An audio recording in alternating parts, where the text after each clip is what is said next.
Baruch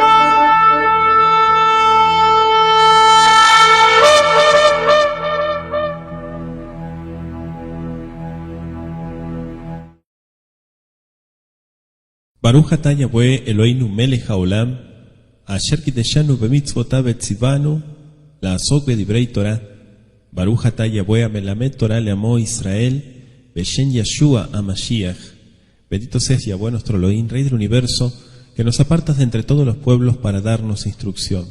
Bendito seas Yahweh, dador de la instrucción, en el nombre de Yeshua el Mesías.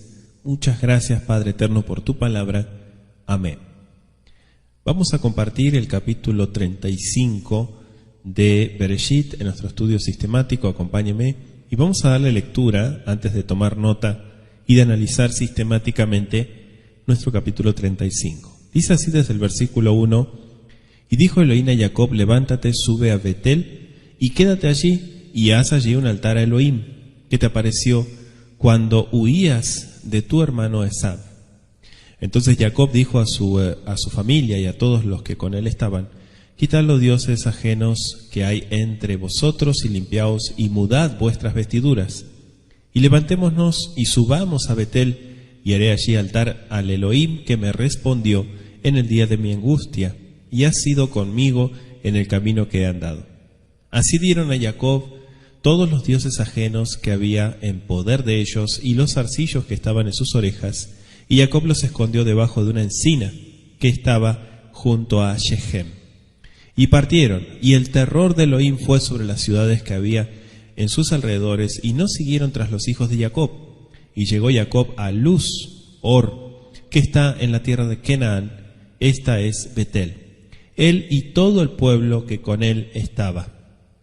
Y edificó allí un altar, y llamó el lugar El Betel, porque allí le había aparecido Elohim cuando huía de su hermano.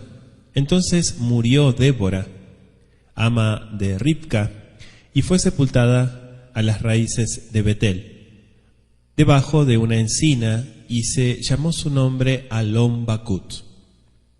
Y se apareció otra vez Elohim a Jacob, cuando se había vuelto de Padán Aram, y le bendijo. Y le dijo Elohim: tu nombre es Jacob, no se llamará más tu nombre Jacob, sino Israel será tu nombre. Y llamó su nombre Israel. Y le dijo Elohim: yo soy el Elohim omnipotente, crece y multiplícate, una nación y conjunto de naciones procederán de ti, y reyes saldrán de tus lomos. Y la tierra que yo he dado a Abraham y a Isaac, la daré a ti, y a tu simiente después de ti daré la tierra. Y se fue de él Elohim del lugar donde él había hablado, y Jacob erigió una columna en el lugar donde había hablado con él, una columna de piedra, y derramó sobre ella libación y echó sobre ella aceite. Y llamó Jacob el nombre de aquel lugar donde Elohim había hablado con él, Betel. Y partieron de Betel, y había aún como media legua de tierra para llegar a Efrata, cuando dio a luz Rachel y hubo trabajado en su parto. Y aconteció que como había trabajado en su parto, le dijo a la partera: no temas, que también tendrás este hijo. Y aconteció que al salírsele el alma, pues murió, llamó el nombre Benoni, mas su padre lo llamó Binjamín. Así murió Rachel y fue sepultada en el camino del Efrata, la cual es Betlehem. Y puso Jacob una columna sobre su sepultura. Esta es la columna de la sepultura de Rachel hasta el día de hoy. Y partió Israel y tendió su tienda al otro lado de Migdal-eder. Y aconteció, morando Israel en aquella tierra, que fue Reubén y durmió con Bilá, la concubina de su padre, la cual escuchó Israel. Ahora bien, los hijos de Israel fueron 12. Los hijos de Lea: Reubén, el primogénito de Jacob, Shimeón y Leví, y Yehuda e Isachar y Zebulún. Los hijos de Rachel: Yosef y Binjamín. Y los hijos de Bilá, sierva de Rachel, Dan y Neftalí. Los hijos de Zilpa, sierva de Lea, Gad y Asher. Estos fueron los hijos de Jacob que les nacieron en Padán Aram. Y vino Jacob a Isaac su padre, a Mambré, a la ciudad de Arba, que es Hebrón, donde habitaron Abraham e Isaac. Y fueron los días de Isaac 180 años, y exhaló Isaac el espíritu y murió.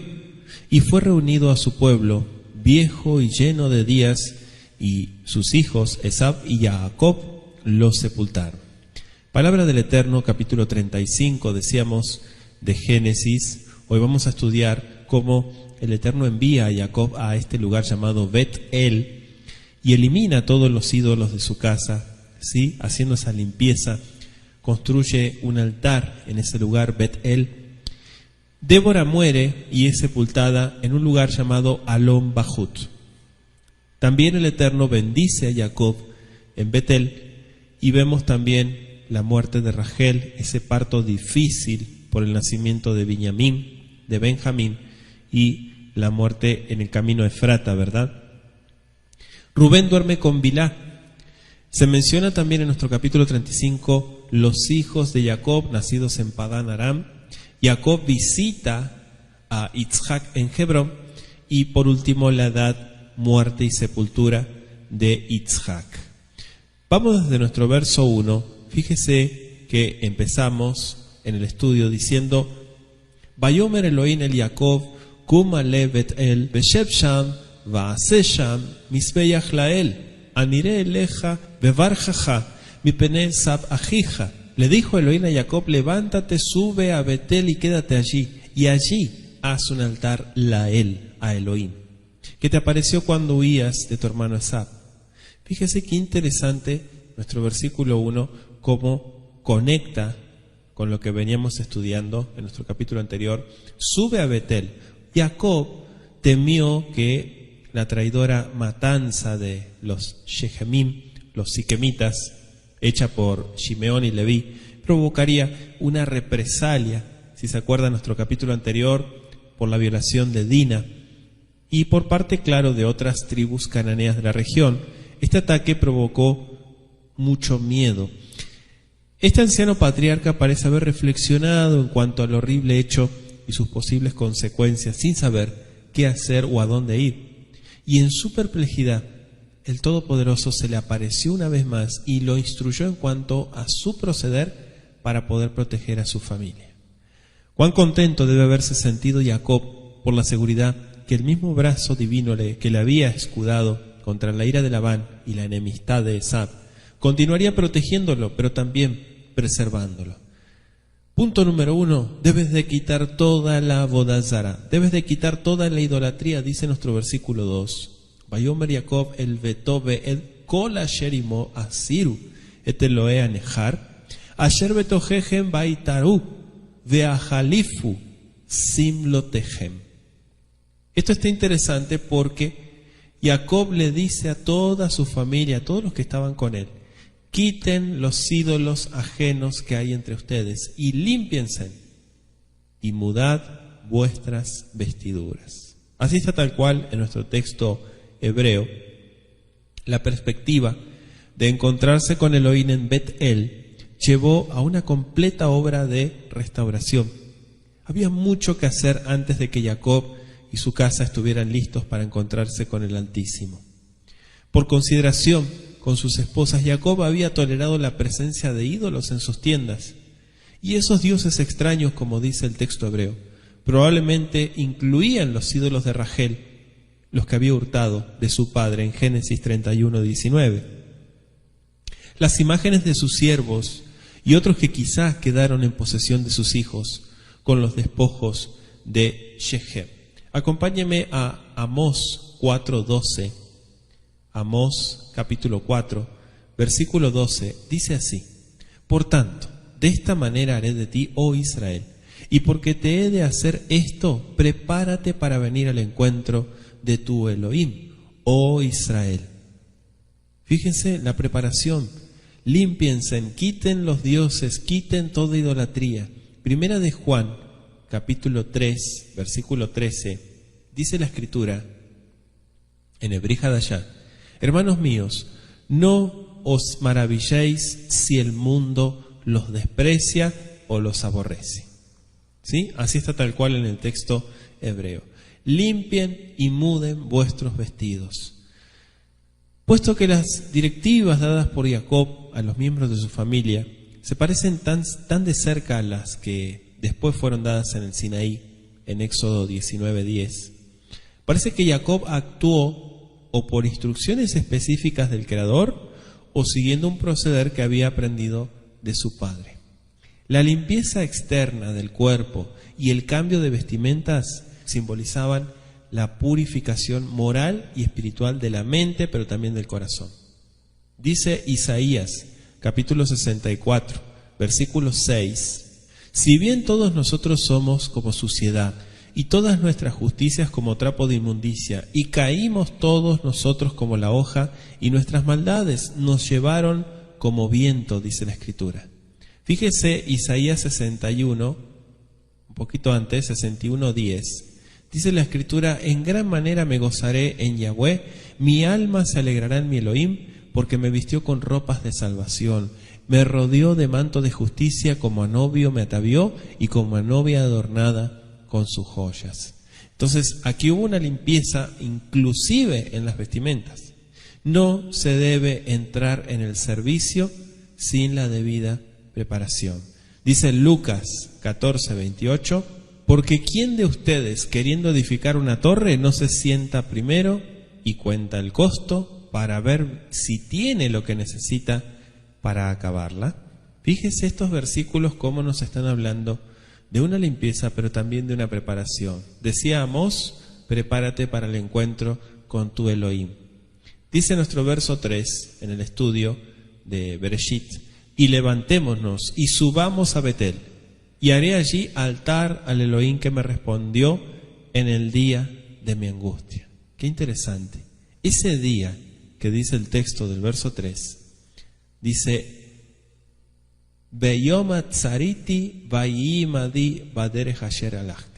aquel que me acompañó, aquel que me guió, aquel que me cuidó, se podría traducir desde el texto hebreo.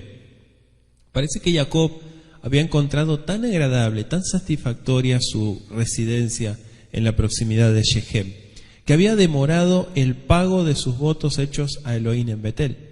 Lo habíamos visto en el capítulo 28, versos 20 al 22. Entonces la situación resultante del horrible crimen de sus hijos, una vez más, le había hecho comprender su necesidad de una comunión más íntima con el Creador, una obediencia más cuidadosa de la voluntad de Él. El traslado a Betel fue bien calculado para que recordara su vida pasada y para que se acercara más al Creador, tanto él como su familia. Dice, aquel que me respondió en el día de mi angustia. Fíjese, una clara referencia a una oración contestada, podríamos decir. Si se refiere al caso de Betel, Jacob debe haber orado antes de dormir aquella noche. Si se refiere a la experiencia de Yabok, fue la oración registrada en el pasaje Génesis 32, versos 9 al 12. El patriarca evidentemente estaba familiarizado con el poder de esa plegaria, de esa oración, y probablemente pedía a horas determinadas, con la plena confianza de que el Eterno oye y responde las peticiones de sus siervos fieles. Génesis 24:12, se lo dejo de tarea, versos 26, 52 y 63, del mismo Génesis 24. Dice nuestro versículo 4 en el estudio, Vaitenu el Jacob et kol Elohe anehar, asher beyadam veet anezanim, asher beosnehem, vaitmonotam Jacob tajat aela, asher im Shechem. Así dieron a Jacob todos los dioses ajenos que había en poder de ellos y los zarcillos que estaban en sus orejas, y Jacob los escondió debajo de una encina que estaba junto a Shechem, es decir, a Siquem. Fíjense los zarcillos que menciona. No solo los ídolos reales fueron entregados a Jacob para ser eliminados de la casa, sino también todas las joyas. Estas cosas habrían sido una barrera para estar en buenos términos con el Creador en Betel. No es claro si los zarcillos eran simplemente ornamentos o amuletos, como muchos comentaristas y exégetas dicen, ¿verdad? Amuletos que traerían superstición para ellos. El proceder más prudente para cualquier hijo del Creador es seguir el ejemplo de las esposas y siervas de Jacob. Eliminar toda idolatría. Primera de Timoteo 2, verso 9, Primera de Pedro 3:3. Se lo dejo de tarea. Entonces es realmente encomiable la obediencia de los miembros de la casa de Jacob en llevar a cabo sus directivas, indudablemente creían que la eliminación de dioses extraños, de todos los adornos perturbadores, ¿no?, era necesaria si el Eterno había de ser sinceramente adorado. Más tarde fue dada una ley explícita que ordenaba a Israel como nación la prohibición de tener otros dioses fuera del Creador. Entonces él dice, los escondió debajo de una encina, dice el texto, ¿sí? La eliminación completa tanto de imágenes como de adornos fue un proceder sabio. De otra manera podrían haber sido otra vez una fuente de tentación. Para cualquiera que sinceramente ame al Creador, la única conducta sabia es separarse completamente de lo que pueda ser tentación persistente. A veces es mejor no conservar, ni siquiera para recuerdo, ningún objeto que sabemos que es idolatría. Lo que incluye adornos que usan imágenes, en este caso hablamos de deidades, ¿sí? Imágenes o objetos que supuestamente para muchas personas les trae buena suerte y demás. En un momento inesperado, la tentación a usarlos otra vez puede resultar demasiado fuerte para ser resistida. Ya sea que se tratara de la encina bajo la cual Abraham una vez levantó su tienda, eso dice Génesis 12:6, aquella bajo cuya sombra más tarde Josué erigió una columna recordativa en Josué 24:26, la encina de los adivinos de Jueces 9:37 o la encina del pilar de Shechem de Jueces 9:6. No se sabe si todos estos casos se refieren al mismo árbol, aquel bajo el cual Jacob enterró las imágenes, los arcillos, dice el texto. Sin embargo, no es del todo improbable que estos textos se refieran al mismo árbol, que debe haber sido un hito, ¿verdad? Dice el versículo 7, Vaivem sham mizbeach, vaikra lamakon el vet el, ki sham niglu elav a Elohim, vebarjó mi pene ajiv, y edificó allí un altar y llamó el lugar el Betel, porque allí le había aparecido Elohim, cuando huía Ajiv de su hermano. El Bet-El, fíjese, como que 2 veces aparece la palabra El, que es la forma corta de Elohim. ¿Sí? El Bet-El. La ciudad cananea vecina, de allí en adelante conocida entre los hebreos como Bet-El, era entonces llamada, dice la Biblia, Luz. Puede buscarlo también en Génesis 28:19. La forma en que aquí aparece el nombre siempre ha presentado un problema para muchos traductores, para muchos comentaristas. Algunos han traducido este pasaje, llamó Bet-El al lugar de Elohim, y otros han sugerido que el primer El, o sea, Elohim, quizás no haya estado en el texto original, sino que representa el error de un copista. ¿Sí? Entonces el hecho de que falte, por ejemplo, en la Vulgata, la versión siríaca, que da peso también a esa posibilidad. Sin embargo, en vista del nombre El, Elohe Israel, ¿se acuerdan? El altar erigido en Siquén en Génesis 33:20, no sería del todo extraño que Jacob llamara el lugar del altar cerca de Luz, Elohim de Betel. ¿Sí? Entonces con esto podría haber querido decir dedicado al Elohim de Betel. Es decir, aquel que se le había aparecido allí, en su fuga, habíamos visto a Aram. Entonces, al llamar a Jacob para salir de Padán Aram, el Eterno se había identificado a sí mismo ante Jacob como el Elohim de Betel. Búsquelo en Génesis 31:13. Entonces, por lo tanto, es muy probable que Jacob dedicara el altar teniendo eso en cuenta, ¿sí? Como un recordativo de que ahora había llegado el punto al que el Creador se refirió cuando le dio la orden de volver. En nuestro verso 8 aparece Débora. Podemos ver que dice, entonces murió Débora, ama de Rivka, y fue sepultada en las raíces de Betel, debajo de una encina, y se llamó su nombre Alom Bahut. Así está tal cual en el texto. Débora significa abeja. ¿Sí? Puede buscarlo en Génesis 24:59. Debe haber sido de edad muy avanzada. Jacob había nacido 20 años después del casamiento de su madre y ahora tenía más de 100 años, puesto que Débora había salido de Padán Aram con Ribca, posiblemente ahora tenía 150 años de edad. Sin embargo, esto no debería haber sido considerado como extraordinario en el tiempo de Abraham, o en el tiempo de Isaac o Jacob, que murieron a las edades de 175, 180 y 147 años respectivamente. En la época de los patriarcas, la gente vivía muchos años más que en la actualidad. Todo el mundo sabe eso. De hecho, en la actualidad la gente vive cada vez menos. Pero sabemos que independientemente del pecado y de las faltas, todo se refiere también al tipo de alimentación. Es un punto importante, ¿verdad? Pero bueno, hoy en día ver una persona de 115 años, 120 años es para un récord, ¿verdad? Y llama mucho la atención. Posiblemente aquí la edad podría ser esta de Débora. Que Débora había llegado a ser un miembro de la casa de Jacob puede explicarse suponiendo que Rebeca la había enviado a Aram, o que había dejado el hogar de Isaac después de la muerte de Rebeca. Dice el verso 9, apareció otra vez Elohim a Jacob. Fíjese que esta fue una manifestación visible en contraste con la aparición audible que fue en Shechem, en el verso 1, ¿no? Entonces las palabras otra vez, con la cláusula adicional, cuando había vuelto de Padán Aram, podemos verla en el texto hebreo, que dice, Vaera Elohim el Jacob, Od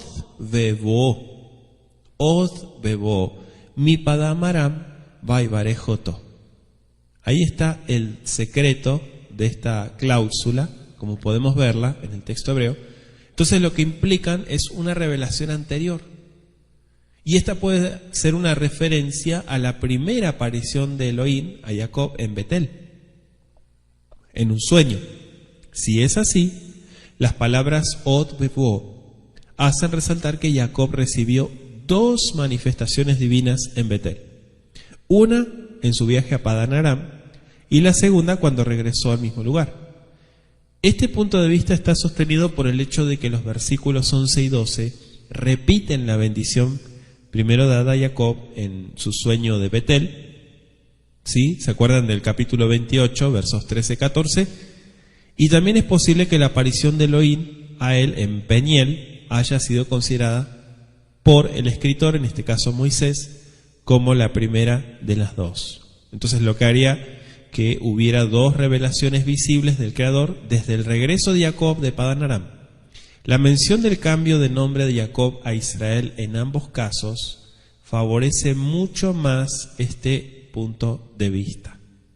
Dice el versículo 10, Israel será tu nombre. ¿Sí? Así está tal cual.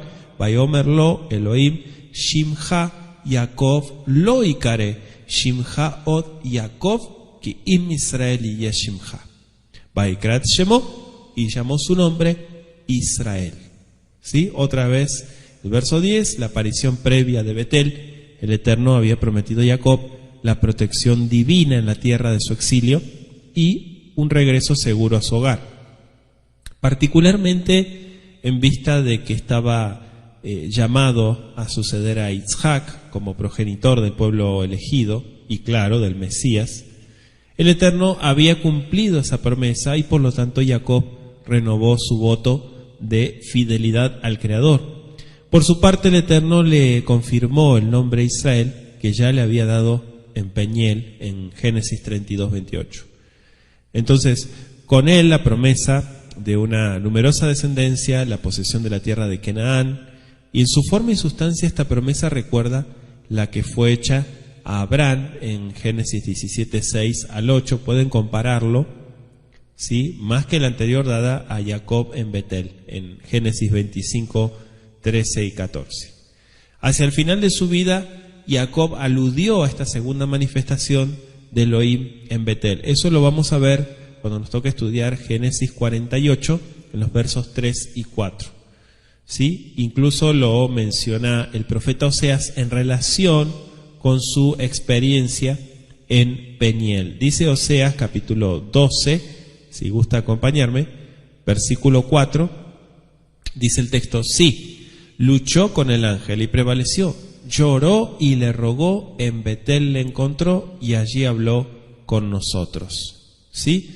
Fíjense cómo lo menciona el profeta Oseas, esta manifestación del Creador en Betel. Vamos al versículo 13 y dice la Escritura: Vayal me'alav Elohim bamakom asher diver ito. Y se fue de él Elohim del lugar donde con él había hablado. Estas palabras claramente indican que esta experiencia en Bet-El no fue una visión ni una fuerte impresión mental de la presencia divina, sino fue una manifestación real del Creador. Entonces dice nuestro verso 14: Jacob erigió una señal. Fíjese que Jacob perpetuó el recuerdo de esta aparición divina, erigiendo una piedra conmemorativa. La columna erigida unos 25 o 30 años antes probablemente había caído y desaparecido. La erección de columnas parece haber sido una práctica favorita, diríamos, de Jacob. Fíjese Génesis 28:15, Génesis 31:45 y Génesis 35:20. En cada señal dedicada al Creador derramó una libación de vino o la ungió con aceite de oliva o ambas cosas. De acuerdo con la Torá, la libación consistía en la cuarta parte de un hin de vino, equivalente más o menos a 1 litro. Eso está registrado en la Torá en Éxodo 29:40. ¿Sí? Por eso dice: echó sobre ella aceite, dice el texto, ¿sí? Como en la ocasión previa de Génesis 28:18. Jacob consagró esta piedra ungiéndola con aceite y confirmando el nombre Bet-El. El uso de aceite de oliva es un símbolo para consagrar, ¿sí? Para dedicar. Hacemos la aclaración. Entonces, dice nuestro versículo 16 en el estudio: y partieron de Bet-El. No se sabe cuánto tiempo permaneció Jacob en Betel antes de continuar su viaje hacia el sur. Su partida de Betel no estuvo en contravención con la orden de quedarse allí del verso 1. ¿Por qué? Porque esa palabra no denota necesariamente una morada permanente. Había de permanecer allí por lo menos el tiempo suficiente para erigir el altar y para realizar sus nedarim o sus votos. Habiéndolo hecho así, Jacob procedió a ir a Mamre, donde entonces moraba su padre. Y dice el texto del verso 16 que estaba como a media legua. Fíjese el comparativo, no es exacto, como media legua. Indudablemente Efrata era otro nombre para Belén, nos dice el verso 19, que estaba a unos 24 kilómetros al sur de Betel. Es dudoso el significado exacto de la frase hebrea Kibrat Haaretz, ¿sí? Porque literalmente significa una pequeña distancia. Literalmente un kibrat de tierra. Kibrat proviene de la palabra kabar, que significa ser grande, ser mucho, ser largo. Sin embargo, se piensa que el kibrat fue originalmente una medida definida de distancia, ¿sí? Usada por los hebreos en el mundo antiguo y cuyo valor obviamente ahora es desconocido. Es claro por algunas versiones que en el tiempo de la traducción, el significado de la frase ya se había perdido. Basándose en el significado de la raíz kabar, ¿sí? Que, bueno, la BJ la traduce como cuando aún faltaba un trecho, con lo que puede acercarse un poco más al significado original, sería la idea de esta distancia. Fíjense qué interesante el nombre en nuestro verso 18. Estamos en Génesis 35. Dice: Vayibet set nafsha Kimetaba tikra shemo ben oni veaviv kara lo Binyamin. ¿Sí? Aquí vemos la muerte de la mamá de Binyamin. Pero fíjese que el nacimiento de Binyamin señaló el cumplimiento del deseo de Rachel expresado en el nombre de Yosef, ¿sí? De que el Eterno le daría otro hijo. Eso está en Génesis 30, verso 24. Mientras yacía en el parto, llamó a este hijo Ben Oni, ¿sí? Ben es hijo de, y Oni es mi dolor, hijo de mi dolor, o hijo de mi desgracia puede ser también, teniendo en cuenta las circunstancias desde su punto de vista era un nombre muy apropiado. Pero el padre dice que le puso hijo de la diestra. Ben es hijo de, y Yamin significa derecha.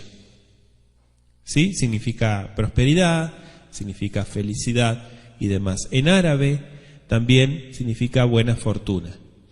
Como verdadero optimista, Jacob creyó que su hijo menor debía de tener un nombre que expresara valor y esperanza. Ese nombre debía recordarle el gozo que vino a su corazón con el nacimiento de su 12º hijo. Más que el dolor por la pérdida de Rachel, una cosa en parte compensaba la pérdida de la otra, ¿verdad? Está interesante el verso 18 que dice Vayehi betzet nafsha ki metá batikra Shemón Benoni ve'aviv kara lo Benjamín. Dice que se le salió el alma. Claro, la idea de que Moisés está acá hablando de alguna parte inmaterial, pero consciente de Rachel, que probablemente ascendió, mucha gente dice, bueno, esto, ¿qué fundamento tienen las Escrituras? Este significado en el texto provocaría mucha discrepancia con muchas otras declaraciones específicas de la Biblia que enseñan que cesa la conciencia completamente con la muerte, ¿verdad? El Salmo 146:4, Eclesiastés 9:5, 9:6, 9:10. Uno de los primeros significados de la palabra nefesh es alma, ¿sí? Vida, como muchas veces se traduce en la Escritura, Génesis 9:4, Job 2:4, pero también se traduce en Job 41:21 como aliento. Génesis 9:5 habla de la sangre de vuestras vidas. Nefesh usa la palabra. Entonces lo que aclara es que Nefesh tiene sangre y que la sangre es esencial para su existencia. Por lo tanto, Nefesh no podría ser una entidad inmaterial. En Génesis 1:20 se dice de los animales que tienen Nefesh, o sea que son vivientes o tienen vida. La posesión de Nefesh no le da al hombre nada que no tengan las otras formas de vida animal. Ciertamente nadie pretendería que a su muerte las almas, por ejemplo de las amebas, moluscos, los monos, van en un vuelo rápido hacia el cielo. En realidad, Eclesiastés 3:19 se declara específicamente que tanto los animales como los hombres tienen la misma respiración y usa la palabra ruach, que es aliento de vida. Ruach neshama. Al morir, la misma cosa le sucede a ambos. Entonces, de acuerdo con el Salmo 146:4 que citábamos, dos cosas le pasa a un hombre cuando muere. Uno, su aliento, su ruaj, abandona su cuerpo. Dos, perecen sus pensamientos. El texto que estamos considerando es una declaración de que Rachel, en sus últimos momentos conscientes y con su último aliento, dio a su hijo nombre de Ben-Oni. Rachel había clamado a su esposo, si usted se acuerda, en Génesis 30, verso 1, dame hijos o si no me muero. Y ambas cosas vinieron juntas ahora, si se dio cuenta. Dice nuestro verso 19, Efrata, la cual es Betlehem. Efrata fue el nombre original del pueblo llamado más tarde Betlehem. Ocasionalmente ambos nombres fueron usados juntos como, por ejemplo, en Miqueas 5:2. Efrata era un nombre derivado de Afar, ¿sí? Que es una raíz que significa ser luz, ser veloz o ser fértil. Efrata significaría una fertilidad. De hecho, Afar lo traducimos también como polvo, ¿sí? Hablando del suelo y de la fertilidad. Al aplicarse a la región de Betlehem, implicaría la fertilidad de su suelo. Betlehem significa la casa del pan. De esa manera los dos nombres están íntimamente relacionados en su significado. ¿Por qué? Porque en una tierra de fertilidad tan solo sería natural encontrar una abundancia de pan en la casa. Entonces es posible que estos dos nombres, Efrata y Belén o Betlehem, estén relacionados con dos miembros de antiguas familias hebreas que se establecieron en la vecindad de Hebrón y Betlehem. Caleb, de la tribu de Judá, se casó con Efrata y uno de los descendientes de ellos, en la 4ª generación, recibió el nombre de Betlehem. Eso está registrado en 1 de Crónicas 2, verso 51 y verso 54. Vamos al verso 20, seguimos avanzando. Dice, Vayatzev Jacob matzeva al kevurata id matzevet kevurat Rachel adayom. La sepultura de Rachel, está hablando nuestro verso 20, la piedra erigida por Jacob como señal sobre la tumba de Rachel, dice que permaneció como un famoso hito durante muchos siglos. Todavía estaba en pie en los tiempos de Moisés y de Samuel. En 1 de Samuel 10:2 aparece, ¿sí?, la famosa Kuvet Rachel.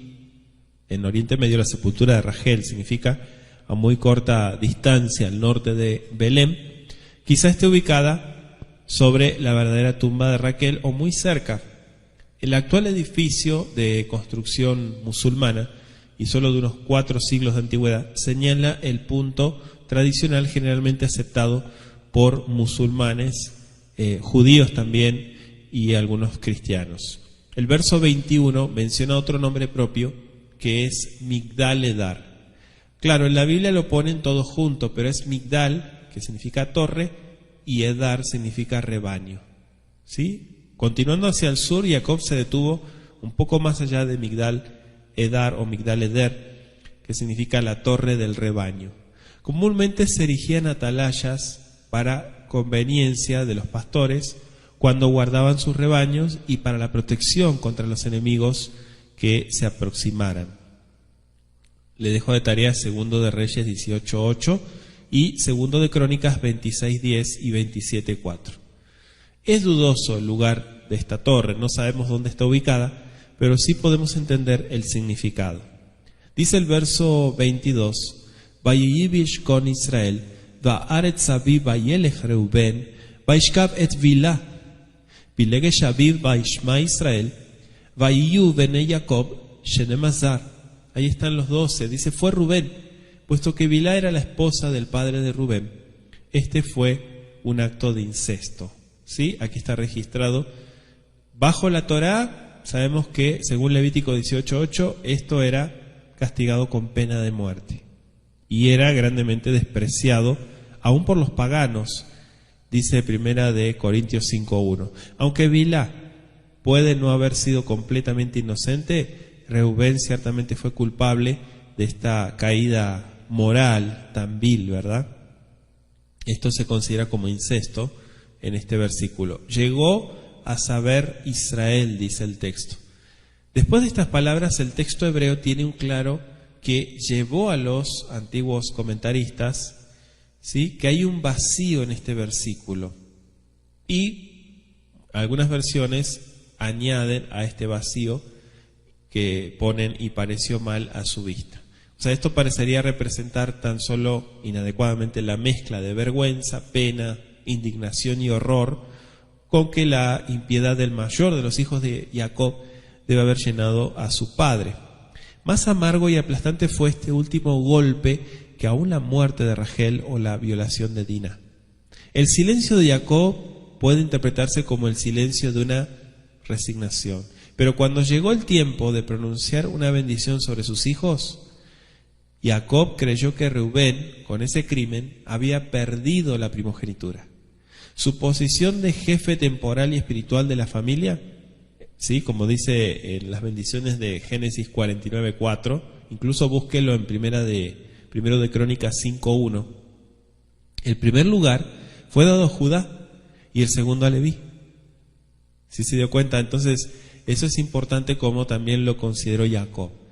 Bene Israel, los hijos de Israel, llamados después los 12 patriarcas, en Hechos 7:8, los hijos de Israel se convirtieron en cabezas de familias numerosas o tribus, ¿sí?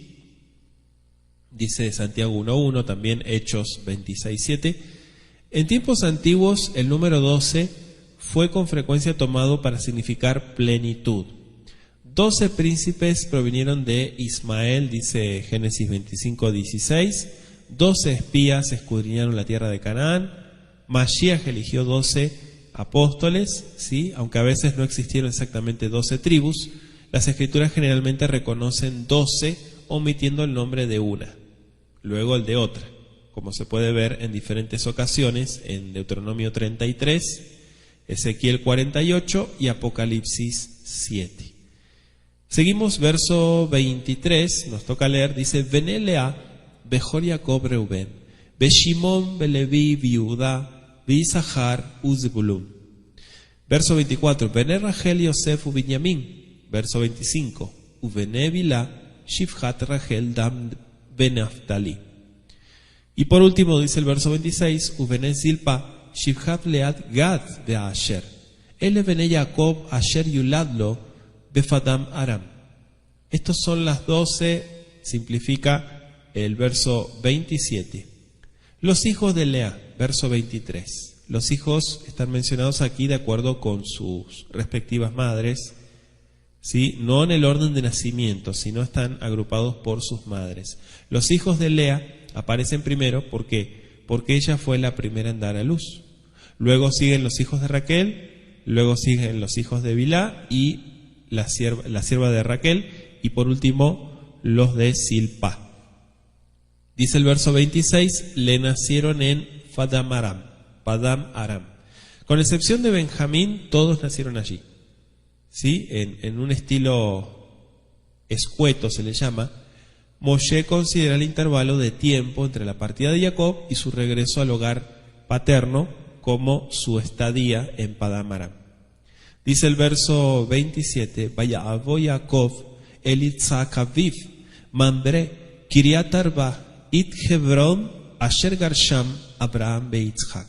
O sea, vino Jacob a Itzhak su padre a Mambre, a la ciudad de Arba, que es Hebrón, donde habitaron Abraham y Itzhak. La llegada de Jacob a Mambré constituyó el regreso formal a la casa de su padre, donde se radicó como heredero de Itzhak. Mambré estaba en la proximidad inmediata de Hebrón, antiguamente Kiriat Arba, llamada así en Génesis 13:8, incluso aparece en Génesis 23:2. Itzhak vivió 23 años después de la partida de Jacob de Aram. Y por último, dice el verso 28, Vayiyu yeme Itzhak meat shana ushmonim shana. ¿Sí? Los días de Itzhak. Jacob tenía 120 años, dijimos, cuando murió su padre.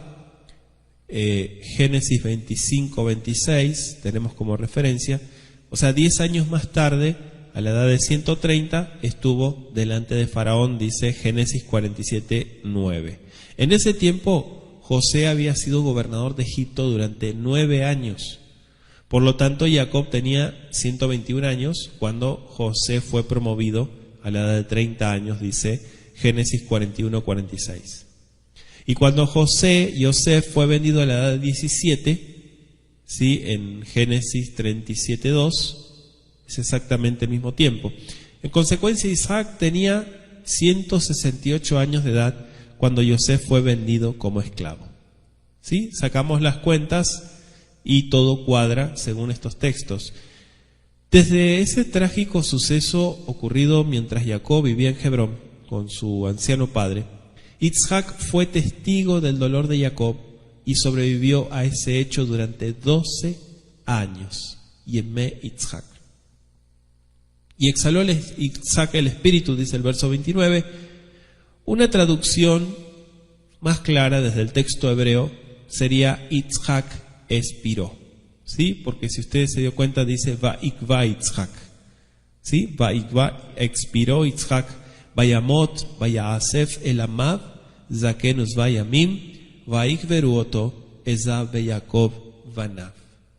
Entonces, exhala o expira, como dice el texto. ¿Sí? Generalmente se acepta que la muerte de Itzhak se menciona aquí fuera de su orden cronológico, puesto que varios de los acontecimientos narrados en los capítulos siguientes, particularmente en los capítulos 37 y 38, deben haber sucedido durante el tiempo de su vida. Se inserta su necrología con anticipación a su muerte real para evitar interrumpir la historia de Yosef. Entonces, indudablemente la muerte de Itzhak se produjo cerca del final de los 3 años de la prisión de Yosef. Entonces dice que los sepultaron Esab y Jacob, así termina nuestro capítulo 35. Esab y Jacob habían estado plenamente reconciliados durante 23 años. Por eso no es extraño encontrar que Esab se uniera con Jacob en los últimos ritos, ¿verdad?, del funeral de su padre. Bajo circunstancias similares, Isaac e Ismael habían cooperado en la sepultura de Abraham, dice Génesis 25:9. Isaac fue piadoso y humildemente sumiso delante del Creador, amigable y generoso con sus prójimos, y su carácter era muy superior al de su hijo Jacob. Hasta aquí llegamos con nuestro capítulo 35. Damos gracias al Todopoderoso por el estudio de su palabra. Ribono Shel Olam, te agradecemos por la oportunidad que nos das de estudiar este capítulo 35. Te pedimos que sigas dirigiéndonos en la enseñanza, poder seguir aprendiendo sobre los patriarcas y sobre la historia de nuestro pueblo Israel. Beshen Yeshua HaMashiach, gracias por el estudio sistemático de Bereshit. Todá Rabá Leja.